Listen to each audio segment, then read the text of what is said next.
Here's our overrun clutch here. You can see that these have gotten a little bit hot. This one's starting to turn brown. And that one, yeah, these have seen their better days there. And here's our forward clutch pack. These look okay. Looks like somebody's reused some steels in here. And whoever rebuilt this went back in with a single cage Sprag, or probably just kept the stock one back in it. This is a no-go. These are known to breaks. We always go back in with a dual cage Sprag. Pump body here. There's our main pump gear with our 13 vanes. The later ones had 13 vanes, the earlier ones had 10, and the early 700 R4s had 7. His gear body looks to be pretty good. I don't see any scratches or marks down here in the bottom, so we should be able to reuse this gear body for him. His pump looks to be okay too, so he'll be able to save some money on his pump. I don't see any scars or scrapes there. There's some shadow marks there, but overall this looks really, really good. We're going to go back in with the Transgo 500,000 boost valve to put in here too.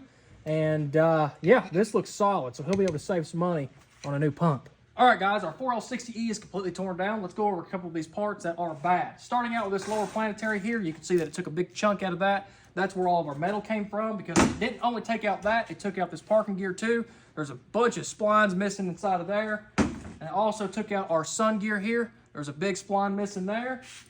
They went back in with a probably stock from OEM single cage Sprag, so I'm going to go back in with a dual cage Sprag and fix that problem. Those are known to break.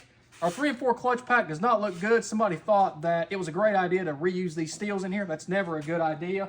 And a couple of teeth are missing on our 3 and 4 clutch pack frictions there. Moving on to the 3 and 4 clutch pack ring gear here, you can hear some noise. So we're going to have to change out this reaction shaft. This pops right out and put a new one in. Our upper planetary here was good. Our reverse input drum here has got a lot of scratches here on it. I'm going to replace that in with a new aftermarket one.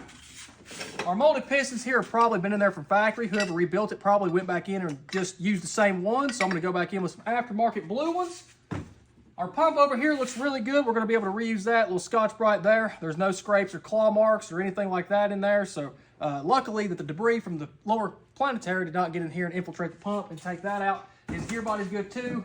His input shaft, unfortunately, is going to have to be pressed out, and that's going to have to be replaced as well, because that is just chattered along there, and it's almost halfway through those splines.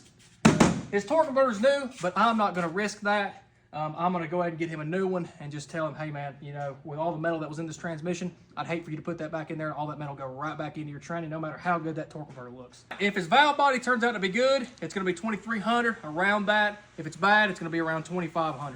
You know, that's still on the cheap end for these 4L60Es. I try to make a little bit of money, but at the end of the day, I really want to get this guy back on the road and back to working condition. This has been another FSP Transmissions video, and we'll catch you next time.